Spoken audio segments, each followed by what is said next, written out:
Hi pals, it's me, RT, then in pronouns only.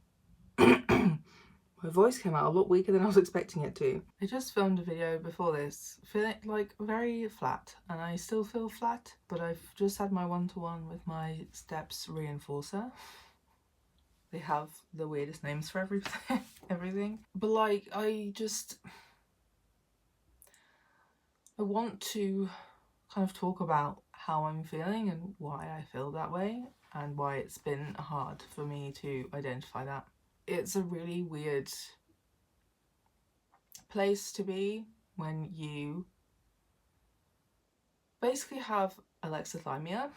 Yeah, the inability to recognize or describe one's own emotions. Yeah, it's really weird having alexithymia, but also being quite like relatively hyperlexic in a lot of ways. Like, I know how to describe my feelings, I know how to talk about my feelings, I know how to write about my feelings.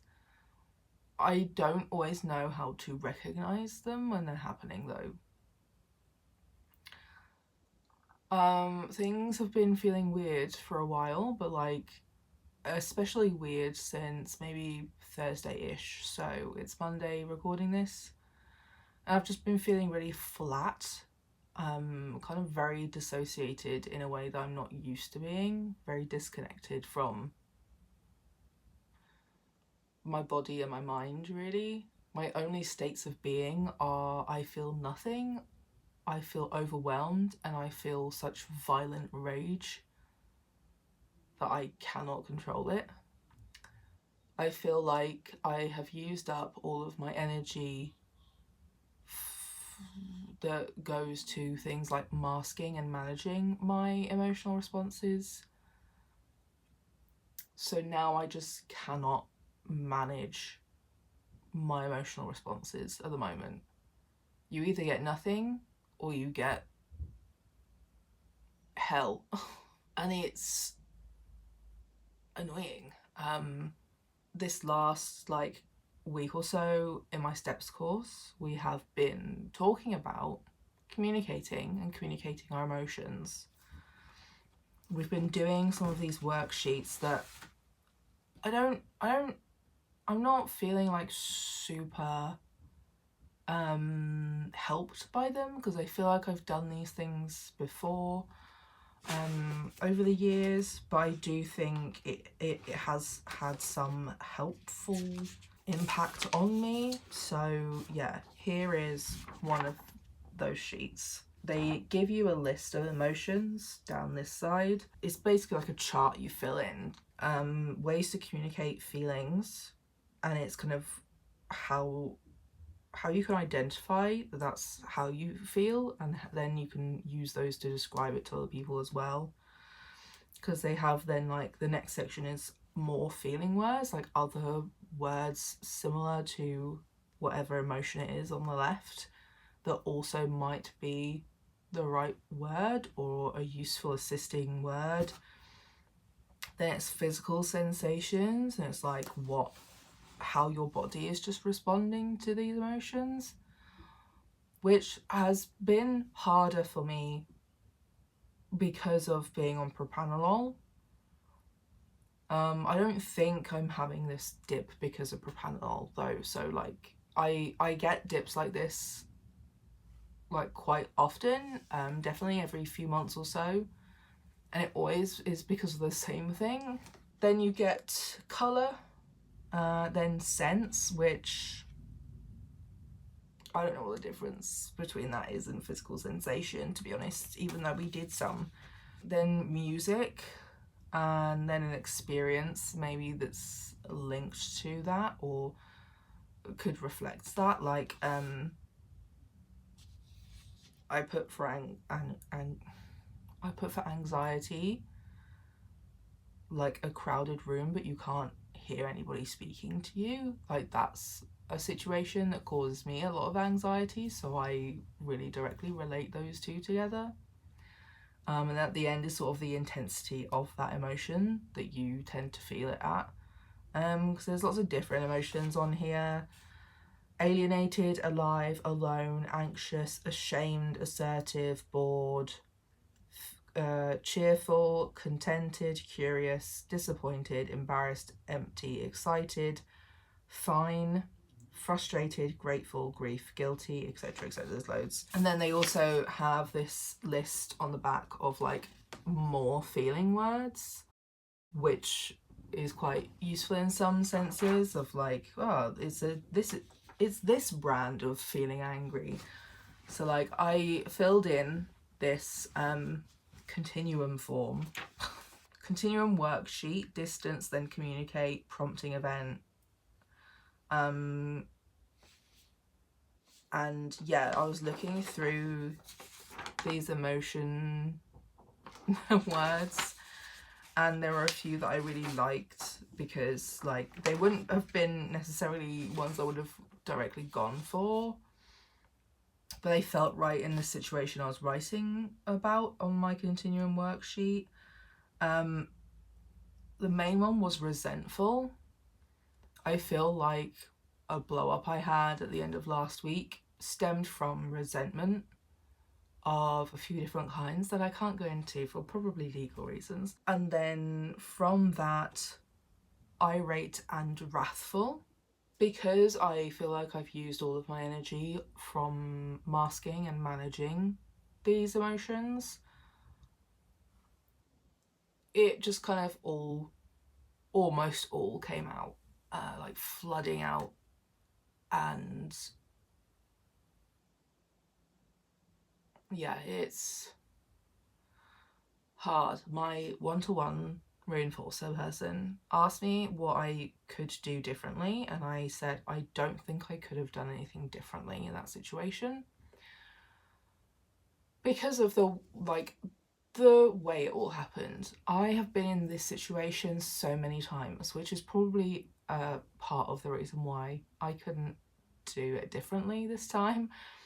I've had this exact same thing happening repeatedly for like years.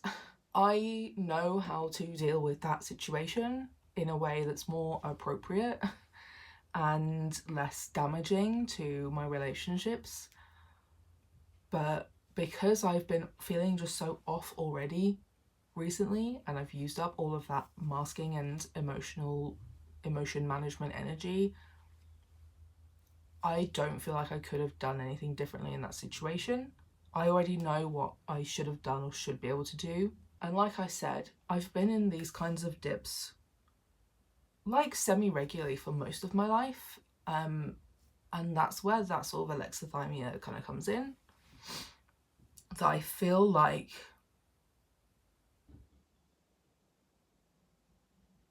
it's... Here we go. Literally me experiencing alexithymia, trying to explain how I feel. I spend most of my time already quite dissociated. It's kind of just one of the ways I deal with living in this world and living in a body that's always in pain, always having some kind of health issue going on that's distressing. So like one of my only ways of dealing with that is by just not being here, not here. And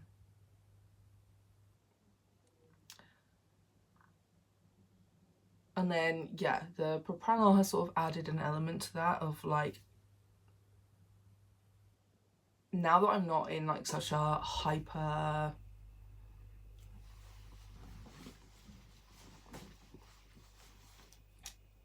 like, I feel like my nervous system is not like in overdrive all the time. That has now also kind of removed a lot of the physical responses, the physical sensations that I'm used to, and can point to go, oh, that usually means this thing. That also is an issue moulding in with, is it proprioception or interoception? I think it's interoception, which is also common in autistic people, not always really knowing what your body feels, not being able to translate what your body is saying into something that makes sense. That's why a lot of people don't know that they're thirsty or hungry or need to pee. And it's the same for a lot of emotions as well.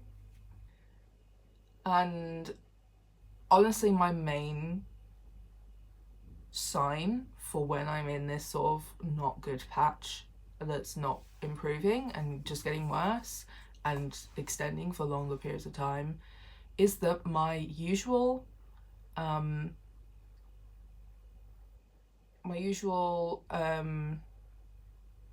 literally just had this whole conversation. Well, I can't remember the word. I mean, we talk about them all the fucking time in this bitch. What is it called?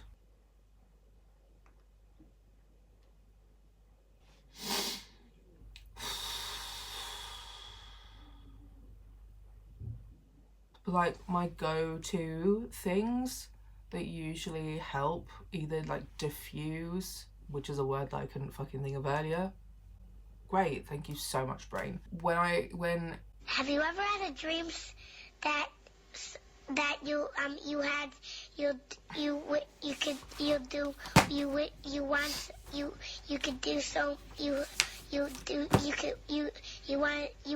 him to do you so much you could do anything? Sort of techniques, I guess. That's not quite the right word, but like the techniques I use to diffuse negative feelings, to be more manageable and easier to kind of cope with when those things are not working, and honestly sometimes making it worse. Like that's the only way I know what's like that there's something going on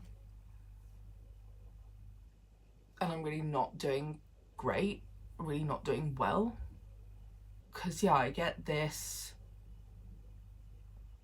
I used to get it a lot more often, so sometimes like now, because I don't get it as often, every few months, maybe 3 months, maybe more like 6 or more months than that, because I don't experience this very often anymore, it's almost like it's harder to identify because it slowly sneaks in. I wouldn't necessarily say it's depression. I would definitely say that there's an element of low mood, but I wouldn't necessarily call it depression. I feel like it's more of like a just complete dysregulation, because it's not really the kind of depression that I've experienced before, but there's a lot of similarities there, sure, but also that could be the same for like anxiety, but I don't feel anxious, I just feel overwhelmed. I think that's where it's hard at times when you're ADHD autistic as well, and then a little bit of BPD over the top of that too. Traumatized to high fucking hell. It's more complicated to work out what the fuck your brain and body are doing and what they're telling you. Because like, yeah, there were definitely a lot of things I said in the video that I recorded just now that was like, oh, you sound depressed as fuck, my guy. Like, yeah, I don't care. Like, everything I want to make videos of, I feel too overwhelmed, but also like I don't care enough to talk about this thing, so what's the point? Why would anybody else care to watch that video? Just as an example that I can remember. I just don't really know what to do that on either. Like, I think I just at the moment feel really flat and low and irritable all the time, like more so than usual. But I just don't know what to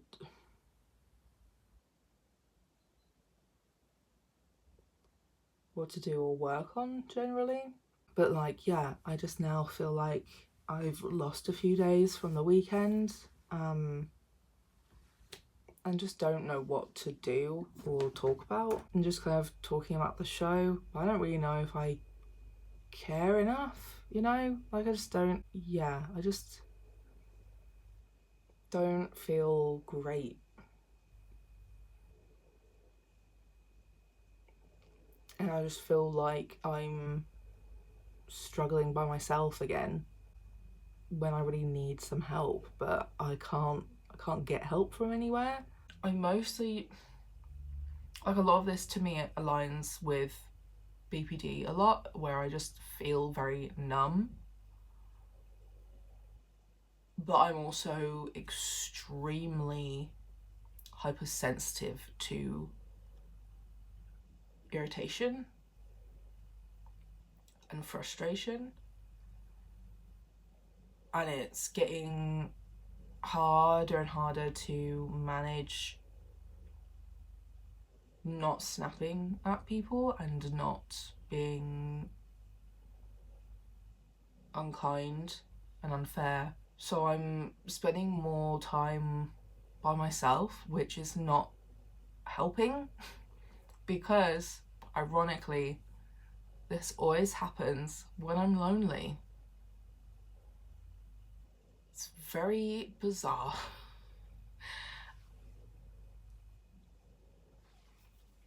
Like it's kind of like counterintuitive a lot of the time.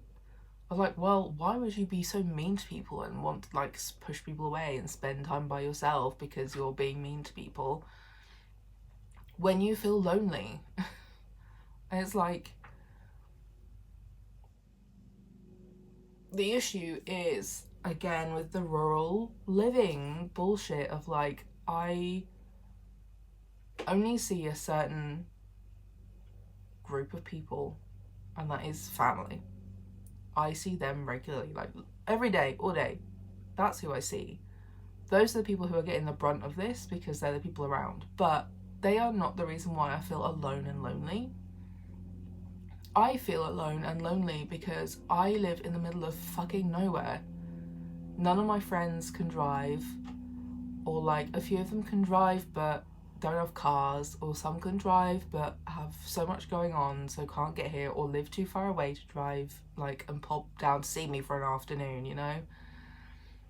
And I'm already so tired and I'm so exhausted from dealing with medical bullshit all the time, and tired from dealing with my family that are making this all feel worse as well anyway. And it's hard for me to go visit my friends because of that exhaustion. It's a lot more effort for me to get a lift or drive somewhere and get public transport and try to navigate where I'm seeing my friends and work out if I can eat any food. And it's just so tiring. I don't want to do all that stuff just because I want to see my friends. But also, like, ironically, this stuff always, like, I always have these bad patches when everyone's just too fucking busy to see me or hang out with me. Well, that's not their fault, that's not what I'm saying, but like, it always coincides with like, when I realise this is how I feel, that's when I can't fucking see anybody because everyone else is so busy. And like, I've not been going to my weekly chronically ill group video call for weeks. I think it's been like definitely a month, maybe even like 6 weeks, because I've been feeling kind of down and low energy anyway for a while because of my researcher thing, which I made a video about and will be posting in the next few weeks. So I stopped going because when I feel a bit meh, I don't feel good there. I don't feel good talking there, or like, I don't have the energy to kind of like fight to talk, if you know what I mean. Like, it has to be a session where someone is facilitating and making sure everyone has time to talk. But even then, sometimes when it's being facilitated and someone goes, "Oh, Artie, you haven't spoken yet. Do you want to go?" I'm just like, no, kill me. But I'm more likely to talk when there is like a facilitation. What? I don't even know what that word is. Facilitating going on. Obviously, we don't have like official facilitators. We just have certain people in our group who sometimes feel alive enough to facilitate a bit more, rather than it just be a overlapping chat of like 8 people. But yeah, because a lot of the times it is that sort of overlapping chat of loads of people, it's too much for me to, like, too much energy for me to contribute or fight to be able to speak.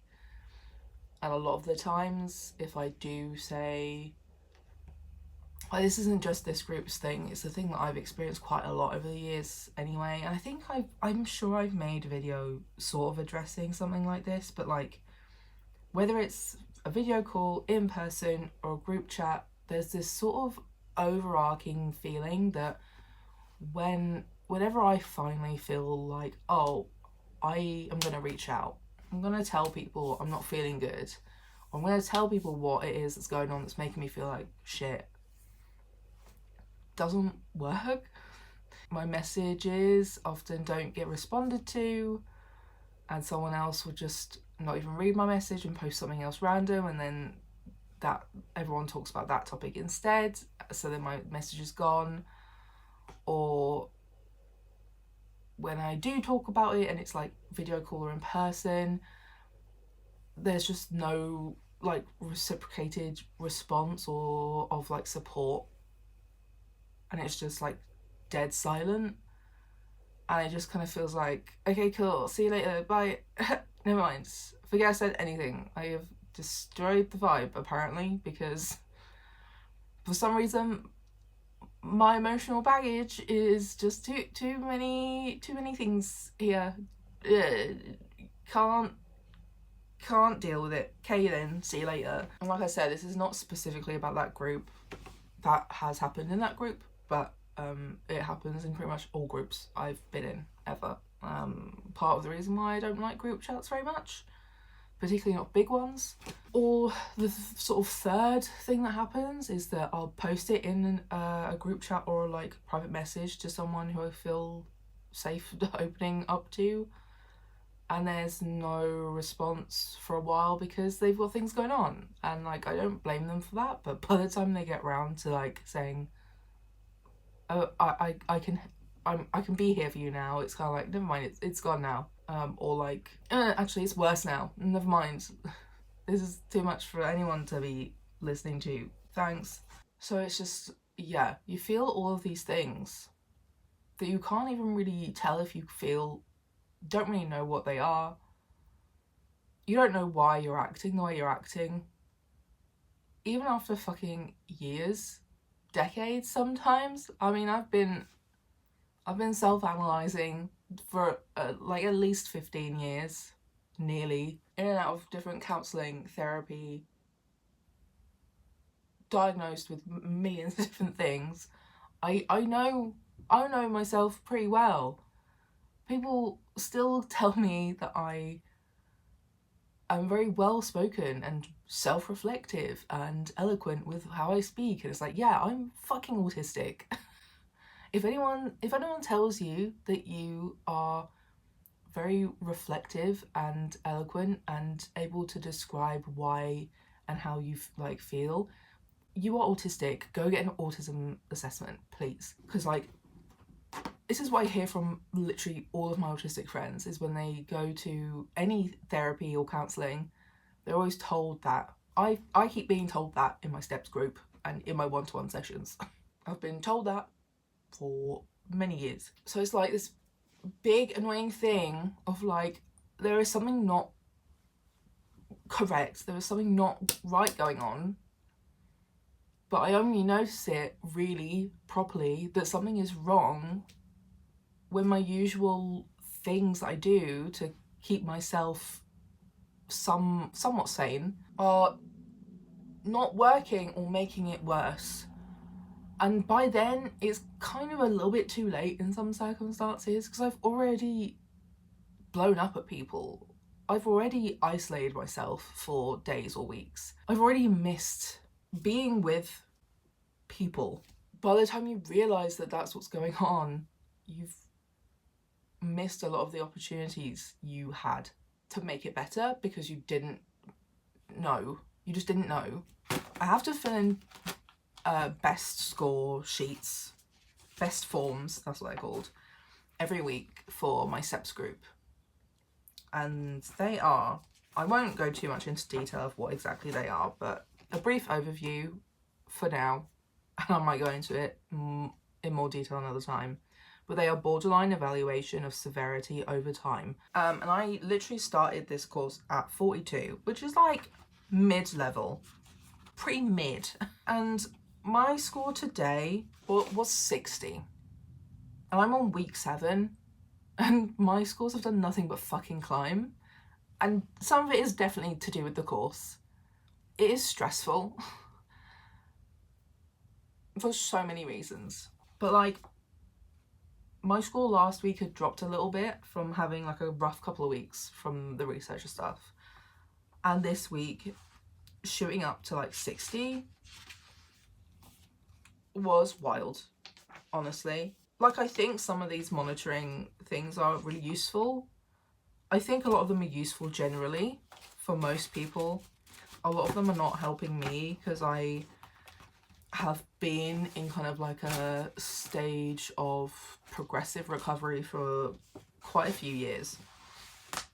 Probably at least since my diagnosis in 2018. So like, a lot of the stuff that we are doing isn't new to me, isn't helping me any more than what I was already doing previously, because I already worked a lot of this stuff out. But there are some things I think have been useful, and one of them is sort of the best score, even though it is a little bit like, it's quite a narrow like specification. And one of them is also the intensity continuum recording sheet thing, where you kind of just write in the percentage of time you spent at each sort of emotional intensity level through the week. This week I have been 20% 3, 20% 4, and 60% 5. Like, I've just been permanently on edge, ready to explode at anybody all week. And like, yeah, generally, I'm sure there are some other things going on too that I haven't fully worked out yet, but I definitely know I'm lonely. Like, this was one of the things I loved so much about living, or well, going to uni, because I lived in places that were quite nearby either my friends or the pubs my friends went to, or just the university campus itself, which also, you know, has a bar, obviously. You know, things I could be sociable with people I loved at the time. And I had the access of public transport just being able to take me anywhere at any time, and it wouldn't be a major deal if I missed a bus, because I could just get the next bus, or I could order an Uber. I can't get a fucking Uber here. Taxis are so expensive. I can't get a bus. They don't run. Even when I had really bad struggles with BPD stuff or like agoraphobia, there was still a way that made it easier to go outside and go and see somebody, even if it's just I went to their house or I met them at a cafe, or, you know, like walk around the corner and be somewhere. Here, I walk around the corner and I'm just in another fucking field. So it hits harder. It takes longer for me to understand what it is because I don't experience it that often. It's harder for me to then sort it out. Like, I wasn't very well in uni, but I definitely am a lot sicker now than I was then. Like, I just don't feel like I have the ability to sustain, activities or like travel the way I could at uni, because I'm just sicker because of meds, because of my health conditions, because of society. And then, like I said, this usually happens when everyone else is just too busy. Even my like favorite little group of my not local friends is so busy right now that we can't even work out a fucking video call for like a couple of hours right now. Luckily, I have realised this as I'm going to go and see my friends at the weekend. It's Monday when I'm recording this, by the way, but like this weekend I'm gonna go see my friends, and then next weekend I'm staying at a different friend's house for the weekend to spend some time with her. It's just annoying and hard that you like, I can't just necessarily pop around someone's house. I have a friend who literally lives here right now, and because he works weird, like, shift patterns, I don't know when he's here, so I don't even know if I can, like, be like, hey, you doing anything? I am sad. You know? And maybe I should text him. Maybe I should. Forgot he lives here. Hello. So yeah, I don't know if I'll keep that other video as a separate video. But yeah, like, the ability to identify how you feel and then explain how you feel to people is so hard when everything is so confusing anyway. And you have so many things going on that you have to try and keep track of and think about all the time. And like, you're already dissociated anyway. And now you're even more dissociated because you can't be here. So yeah, maybe my one-to-one session, my little steps group, and going to see my friends at the weekend will make me feel better, and then I'll actually make some videos that I want to make instead of making videos of being miserable. Miserable. Yeah, so anyway, I just wanted to film that because after having my one-to-one, I had the words to sort of explain it, so I wanted to sort of talk about it a little bit. I'm autistic, I'm ADHD, I've got BPD as well, I've got big fucking feelings, and I don't know how to feel them, right? Or like, I sort of do, I know how to feel them. I know how to feel them, I know why to feel them, but sometimes I can't fucking work out which one it is. And that's the hard bit. Which one is it? How do I work that out when I don't know what my body feels like except from pain? So yeah, I just wanted to film this, put it out there to be like, hi friends, I see you. I see you. It's hard explaining feelings, and it's hard when the feelings have crept up on you and then suddenly you're overwhelmed by all these big negative feelings. I'm at least like pretty good that pretty good. I mean, like, pretty good in the ability of being able to not judge myself for the feelings. Like, it's been a long time since I was very like critical of having negative feelings. One of the few good things on my steps course so far is that they really are emphasizing feelings, emotions are not good or bad. They are just feelings. And like, whilst I already know that, I'm just glad that they're including it, you know? It's like, I feel, at least I don't feel like I have the extra baggage on top of just already feeling shit with making myself feel more shit. Because, like, yeah, I've done some things and said some things that I wouldn't ordinarily say, wouldn't ordinarily want to be saying to people, but that is being mentally ill and neurodivergent generally, is that, unfortunately, also just being human. I am usually pretty good at being aware and being on top of that sort of thing. Not this week, and that's okay. We move on. It's hard. We just try to do what we can.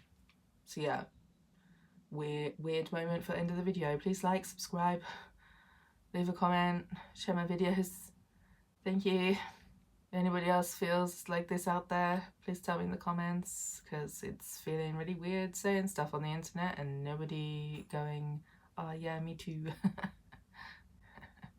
Please see the earlier clip of me saying, oh yes, when I finally decide to share my feelings, all I get is dead silence.